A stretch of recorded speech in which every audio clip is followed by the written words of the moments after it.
அனைவருக்கும் வணக்கம். நான் ஜோதிடர் தமிழரசன் பேசுகிறேன். இந்த சேனல் ஃபஸ்ட் டைம் பார்க்குறவங்களா இருந்தீங்கன்னா சப்ஸ்கிரைப் பண்ணிக்கோங்க, பெல் பட்டனை கிளிக் பண்ணிக்கோங்க, ஆளுங்கிற ஆப்ஷன் இருக்கும், அதையும் சூஸ் பண்ணிக்கோங்க. அப்போ தான் நாங்கள் போடுற பதிவுகள் எல்லாமே உங்களை வந்து சேரும். இன்றைக்கி நம்ம இந்த பதிவில் பார்க்க போகிற தலைப்பு நட்சத்திர பலன்கள் பற்றி தான் இந்த பதிவில் பார்க்க போகிறோம். நம்ம டீட்டெயிலாக தெளிவாக பார்க்க போகிறோம். அந்த வரிசையில் பூச நட்சத்திரக்காரர்களோட வாழ்க்கை எப்படி இருக்குன்னு இந்த பதிவில் பார்த்துடலாம். பூச நட்சத்திரம் வந்து பாருங்கள், கடகராசியில் இருக்கும். அதாவது பூசம் 1, 2, 3, 4 பாதங்கள் உள்ளடக்கிய ராசி தான் கடகராசி. ஏன்னா ஒரு சில நட்சத்திரத்துக்கு வந்து 2 ராசி வரும்.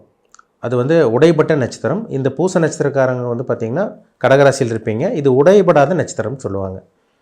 பூச நட்சத்திரம் கடகராசி. பொதுவாகவே பூச நட்சத்திரக்காரங்களோட கேரக்டர் எப்படி இருக்குன்னு பார்த்தீங்கன்னா, எந்த ஒரு விஷயமா இருந்தாலும் சரிங்க, பொறுமையாக இருந்து தான் அங்கே காரியத்தை சாதிப்பாங்க. அவசரப்பட்டு எந்த ஒரு முடிவும் எடுக்க மாட்டாங்க.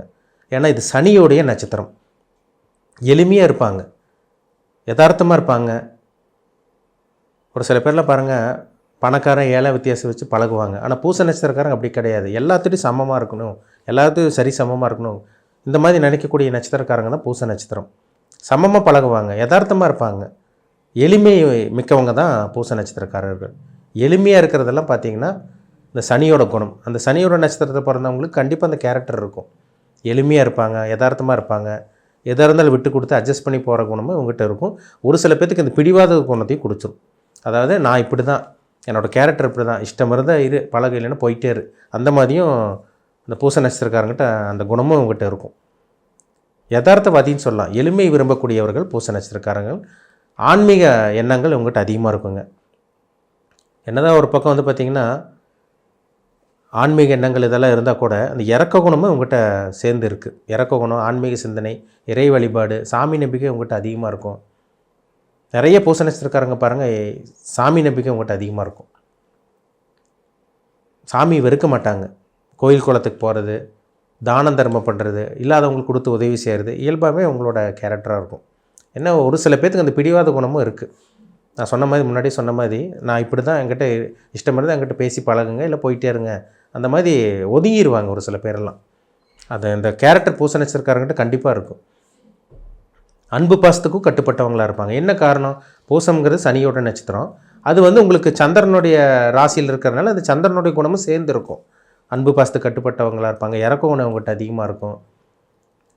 தாய்ப்பாசம் மிக்கவங்கன்னு சொல்லலாம் பூச நட்சத்திரக்காரங்க. இதெல்லாமே இந்த நட்சத்திரத்தோட ஒரு குணம்னு சொல்லலாம். இப்போ பிறக்கும் போது வந்து பார்த்திங்கன்னா சனி திசையில் தான் இங்கே இருப்பீங்க. நீங்கள் பிறக்கும் போது சனி திசையில் தான் பிறந்திருப்பீங்க. ரெண்டாவதாக வந்து புதன் திசை வரும். 17 வருஷம் புதன் திசை நடத்தும்.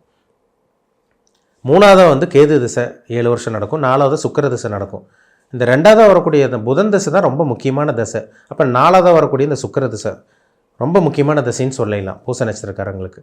ஏன்னா பிறக்கும் போது சனி திசையில் பிறந்து ரெண்டாவதாக புதன் திசை வரும்போது அந்த புதன் வந்து ஜாதகத்தில் கெட்டு போச்சுன்னு வச்சுக்கோங்க, படிப்பறிவு இல்லாமல் பண்ணி விட்ருவார். நிறைய பூச நட்சத்திரக்காரங்க பாருங்கள், ஐடி ஃபீல்டில் இருப்பாங்க, கம்ப்யூட்டர் ஃபீல்டில் இதெல்லாம் இருக்கவங்க இருக்காங்க. ஒரு சில பேர் படிக்காமல் இருப்பாங்க. என்ன காரணம்? அந்த புதன் வந்து ஜாதகத்தில் கெட்டு போயிடும். இளம் வயதில் அந்த படிப்பில் தடை ஏதோன்னு வந்துடுது. ஒரு சில பேர்த்துக்கு தடைப்பட்டு அப்புறம் மறுபடியும் கண்டினியூ பண்ணுற மாதிரி இருக்கும். ஒரு சில பேர்த்துக்கு கல்வியே தடையாயிருது. தடைப்பட்டு அதுக்கப்புறம் வேலைக்கு போகிறது, இல்லை சுயமாக பிஸ்னஸ் பண்ணுறது, இந்த மளிகை கடை வச்சுருக்கவங்க, இந்த கொடுக்கல் வாங்கல் பிஸ்னஸ் பண்ணிகிட்டு இருக்கவங்க, இந்த ரியல் எஸ்டேட் பண்ணிகிட்டு இருக்கவங்க, ஏதோ ஒன்று கொடுக்கல் வாங்கல் வியாபாரம் பண்ணிகிட்டு இருக்கவங்களாம் பாருங்கள் இந்த பூச நட்சத்திரக்காரங்களாக இருப்பாங்க. என்ன காரணம்? அது சனி திசை முடிஞ்சுங்க. ரெண்டாவதாக வந்து பார்த்திங்கன்னா உங்களுக்கு புதன் திசை 17 வருஷம் வரனால இந்த 15-20 வயசு, அது அந்த 20 வயசுக்கு மேலே தான் புதன் திசை. ஒரு சில பேர் 15 வயசுக்கு மேலே வரும், ஒரு சில பேருக்கு 20 வயசுக்கு மேலே வரும். ஏன்னா நட்சத்திர பாதத்துக்கு தகுந்த மாதிரி பிறந்தோடனே வந்து பார்த்திங்கன்னா சனி திசை முடிஞ்சு அந்த ரெண்டாவது வரக்கூடிய புதன் திசை ஒன்றா ஒரு சில பேர் வந்து சின்ன வயசில் வந்து பார்த்திங்கன்னா தொழில் பண்ண வச்சுருது, இல்லை ஒரு சில பேருக்கு வந்து பார்த்திங்கன்னா படிப்புக்கு எடுத்து விட்டு வேலைக்கு போக வச்சுருது இந்த புதன் திசையில். ஒரு சில பேருக்கு புதன் திசை நல்ல ஒரு யோகத்தை செய்யுது. என்ன லக்னக்காரங்களுக்கு பார்த்திங்கன்னா மிதுன லக்னத்துக்கு பிறந்தவங்க, கன்னி லக்னத்தில் பிறந்தவங்க, இவங்களுக்கெல்லாம் பாருங்கள் புதன் ரொம்பவே நல்லது பண்ணிடும். சிம்ம லக்னத்துக்கு பிறந்தவங்களுக்கெல்லாம் புதன் திசை அருமையாக இருக்கும். மேஷ லக்னத்தில், விருச்சக லக்னத்துக்கு பிறந்தவங்களுக்கு இந்த சின்ன வயசில் நடக்கிற புதன் திசை நல்லது பண்ணாது கண்டிப்பாக. இப்போ நீங்கள் மேஷ லக்னத்தில் இருக்கீங்களா, இல்லை விருச்சக லக்னத்தில் பிறந்திருக்கீங்களா, உங்களுக்கு புதன் திசை அவயோக திசை. 17 வருஷம் உங்களுக்கு வாழ்க்கை ஒன்றுமே இருக்காது. ஒரு சில பேர் 40 வயசுக்கு மேலே டெவலப் ஆவாங்க பார்த்தீங்களா. 40 வயசுக்கு மேலே அது சுக்கிர திசை வரும். அந்த சுக்கிர திசையில் தான் அந்த 35-40 வயசுக்கு மேலே வர சுக்கிர திசையில் தான் ஓரளவுக்கு யோகத்தை பண்ணும்.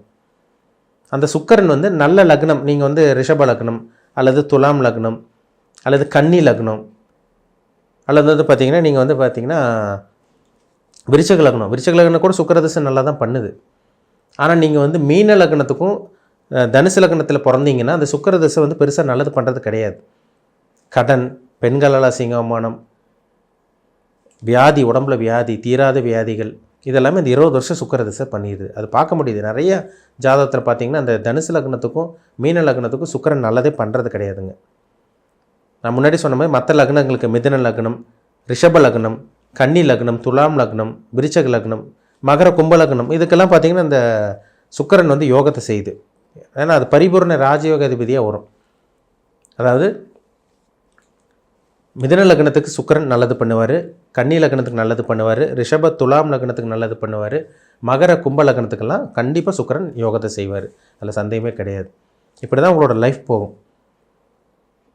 நம்ம என்ன தான் நல்லது பண்ணாலும், என்ன தான் இறக்க குணம் இருந்தாலும், திறமைசாலி அறிவாளியாக இருந்தாலும், நேரம் நல்லா இல்லைன்னா திறமை இல்லாதவங்க ஜெயிச்சுட்டு போவாங்க. திறமை இல்லாதவங்க, ஒன்றுமே இல்லாமல் அறிவு இல்லாதவங்க, திறமை இல்லாதவங்க, தகுதி இல்லாதவங்களாம் பாருங்கள் சம்பாதிச்சுட்டு போவாங்க. அந்த டைமில் வாழ்க்கை அடுத்த கட்டத்துக்கு போகும். என்ன காரணம்? ஜாதகத்தில் இந்த மாதிரி கிரகநிலை தான் நடக்கக்கூடிய இந்த தசாபுத்தி காமிச்சு கொடுத்துரும். கிரகங்கள் நல்லா இருந்தால் நல்லது பண்ணணும் நம்மளுக்கு. கிரகங்கள் கெட்டு போச்சுன்னா நம்ம தீய கருமால கெட்ட கருமால இருக்கான்னு அர்த்தம். நெகட்டிவான விஷயங்கள் தான் வாழ்க்கையில் சுற்றி நடக்கும். அதனால் உங்கள் தனிப்பட்ட ஜாதகத்தில் என்ன தசாபுத்தி பாருங்கள். 2வது வரக்கூடிய புதன் தசை ஒரு அருமையான திசையாக இருக்கும். அந்த உங்கள் திசை வந்து இந்த புதன் தசை வந்து யோகத்தை செய்யணும்னா ஜாதகத்தில் புதன் ராகுவோடையோ செவ்வாயோடையோ சனியோடையோ புதன் கெடவே கூடாது. ராகு சனி செவ்வாயோட புதன் கெட்டு போச்சுன்னா அந்த புதன் தசை 17 வருஷம் புதன் தசை நல்லது பண்ணாது. இந்த 4வதாக வரக்கூடிய சுக்கிர தசை, அதுவும் சனி ராகு செவ்வாயோட காம்பினேஷனெல்லாம் இல்லாமல் இருக்கிறது நல்லது. கேதுவோடு இருக்கிற சுக்கிரன் கூட ஓரளவுக்கு நல்லது பண்ணுது. ஆனால் ராகுவோடு இருக்கிற சுக்கிரன் தசை வந்து பார்த்திங்கன்னா 20 வருஷம் பார்த்திங்கன்னா ஒன்றுமே இல்லாமல் பண்ணி விட்ரும். பணக்காரனாக இருந்தவங்க கீழே தள்ளிடும், இல்லை ஒன்றுமே இல்லாதவங்களை பார்த்திங்கன்னா சுத்தமாக கீழே தள்ளிடும். அசிங்கமான பிரச்சனை, வியாதி, கடன் தொல்லைகள், எதிர்ப்பு எல்லாமே இந்த சுக்கிர திசையில் வர்றது கண் கூட பார்க்க முடியுதுங்க. ஒரு சில ஜாதகத்தில் வருது. அந்த மாதிரிலாம் நடக்குது சுக்கிரன் கெட்டு போனவங்களுக்கு. அதனால் உங்கள் தனிப்பட்ட ஜாதகத்தில் என்ன தசாபுத்தி போகுதுன்னு பாருங்கள், ரொம்ப முக்கியம். நீங்கள் வணங்க வேண்டிய தெய்வம் என்ன தெய்வங்க சார் நாங்கள் வழிபடுறது, என்ன தெய்வத்தை வழிபடலாம், என்ன சாமி கும்பிடலான்னு ஒரு சில பேர் கேட்குறீங்க. பூச நட்சத்திரக்காரங்க வழிபட வேண்டிய தெய்வம் வந்து பார்த்திங்கன்னா சனீஸ்வர வழிபாடு பண்ணுறது ரொம்ப நல்லதுங்க உங்களுக்கு. ஏன்னா நட்சத்திர அதிபதியை வந்து பார்த்திங்கன்னா சனி. அப்போ சனியோட ஸ்தலம் வந்து பார்த்திங்கன்னா திருநள்ளாறில் இருக்குது. திருநள்ளாறு வருஷத்துக்கு ஒரு தடவை போய் வழிபடுறது ரொம்ப நல்லதாக சிறப்பான பலனை கொடுக்கும். அதேமாதிரி காவல் தெய்வங்கள் வழிபாடு, காவல் தெய்வங்கள் முனீஸ்வரன், ஐயனார், கருப்புசாமி, மாடன் போன்ற தெய்வங்கள் வழிபாடு பண்ணுறதும், ஆஞ்சநேயர் வழிபாடு பண்ணுறதும் பூச நட்சத்திரக்காரங்களுக்கு ஒரு சிறப்பான பலன் கொடுக்குங்கிறதுல சந்தேகமே கிடையாது. இதெல்லாம் நீங்கள் ஃபாலோ பண்ணிக்கோங்க ரெகுலராக. சரிங்களா?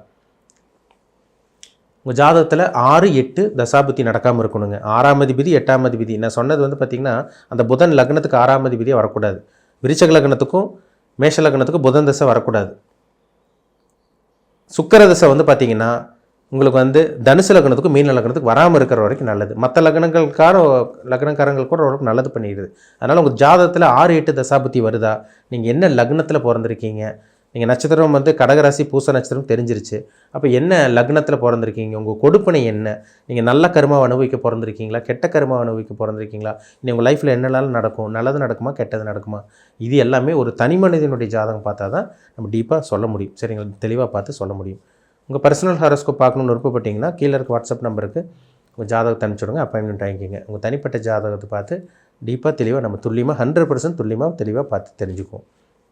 மீண்டும் அடுத்த பதிவில் சந்திக்கும் வரை உங்களிடமிருந்து விடைபெறுவது உங்கள் ஜோதிடர் தமிழரசன். இந்த சேனல் பிடிச்சிருந்தா உங்கள் நண்பருக்கு உறவினருக்கும் ஷேர் பண்ணுங்கள், லைக் பண்ணுங்கள், சப்ஸ்கிரைப் பண்ணுங்கள், பெல் பட்டனை கிளிக் பண்ணிக்கோங்க, ஆளுங்கிற ஆப்ஷன் இருக்கும் அதையும் சூஸ் பண்ணிக்கோங்க. அப்போ தான் நாங்கள் போடுற பதிவுகள் எல்லாமே உங்களை வந்து சேரும். நன்றி, வணக்கம்.